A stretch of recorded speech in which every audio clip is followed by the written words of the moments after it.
A silent, swift exit from the courthouse after a third day of jury deliberations. Karen Reed and everyone following her murder trial got a glimpse of what the jurors are thinking. Their questions for the court hint they could again be deadlocked on just one charge.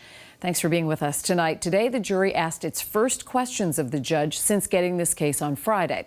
Now, so far, the jurors have deliberated for about 16 hours total. Compare that to the 27 hours the jury deliberated in Reed's first trial last summer before they officially deadlocked.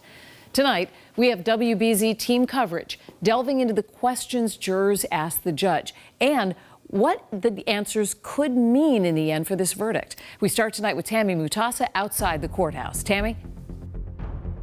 The feeling is of pure exhaustion for jurors and supporters on both sides. And today, the jury's questions leaving a lot of people concerned about another mistrial. Thanks, guys. There's not going to be any comments today. Suspense and intensity growing by the minute after another day with no verdict. And a question from the jury raising concerns that jurors might be deadlocked on one charge, just like in Reed's first trial. If we find not guilty on 2 charges but can't agree on 1 charge, is it a hung jury on all 3 charges or just 1 charge? For John O'Keefe supporters, will closure come soon? I think it's been traumatic for everybody. I think everybody is looking for closure. I think everybody is looking to finally heal. At first, the jury asked questions suggesting a verdict was near, inquiring about the time frame for the OUI charge. The judge said that's for them to decide. If video clips of Reed's interviews are evidence, the court says they are. And if convicting guilty on a subcharge convicts the overall charge, like operating under the influence, the judge changed the verdict slip to clarify that. WBZ legal analyst Catherine Loftus weighing in on what these questions could mean for the outcome of the case. But the fact that we are now a couple of hours out from multiple notes indicates to me that there's at least some jurors at an impasse. And that potential left supporters wondering if it'll be deja vu to the last trial, ending with a hung jury. Honestly, feeling like it's a bit of a round 2 all over again. A little nervous, but we are here for the long run. We believe in the power of justice, whichever way that goes. And in all of the tension, a reminder from O'Keefe's supporter wearing his Boston police badge number about who lost their life that January day in 2022. And that's John, and that he lost his life. And to me, that's the most important thing here. There's no winners and losers in any of this. This isn't a sporting event. This is a good man who lost his life. Jury deliberations continue at 9 a.m. on Wednesday. In Dedham, Tammy Mutasa, WBZ News. Tammy, thank you. If this jury's concerns sound familiar, that's because they are. Jurors who spoke out after Reed's first trial told WBZ they had some of the same questions. But as Brandon Truitt shows us, the judge is bound by the rule of law in answering questions, even if jurors are still confused.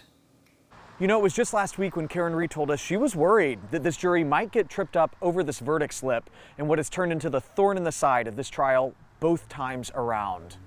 This is a super sensitive time, a deliberating jury. In the American justice system, there are rarely more fragile moments than when a jury is deliberating. That's according to retired Massachusetts Superior Court Judge Jack Lew. American law disfavors hypothetical questions anyways, but a hypothetical question from a deliberating jury is a no-no. So when the jury in one of the most high-profile cases in a decade used the word if to describe a possible scenario of being hung on one charge but not the others, Judge Beverly Cannoni answered the jury with this. This is a theoretical question, not a question I can answer. She has to carefully select every word she says because it's a deliberating jury.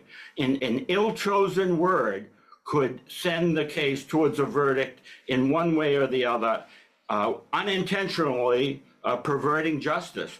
Hours earlier, Judge Cannoni was handed the first 3 questions from the jury. They were written on yellow note cards. One dealt with the verdict slip and confusion over selecting a lesser charge for the count of manslaughter while driving drunk.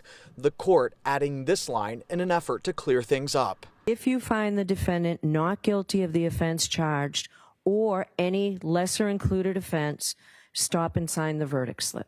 WBZ has been in the courtroom through both trials. My colleague Christina Rex reports jurors looking exhausted on Tuesday, many with their heads down, some even sighing when entering the courtroom, 8 weeks to the day since this retrial began.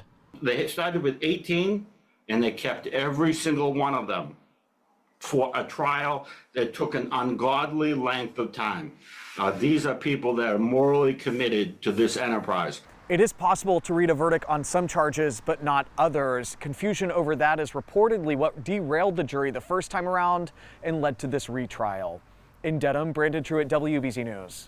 And with long periods of waiting and little communication from the jury, everyone is left to dissect what these questions could mean, including Karen Reed's father, who spoke to WBZ's Christina Rex.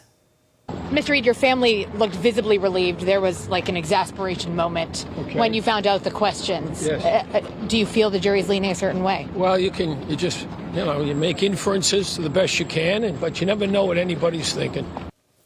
Now, when the jury comes back with its verdict, we will bring it to you live right here on WBZ and on our streaming service, CBS News Boston. Make sure you have push alerts turned on in our app so that you get the notification before it happens.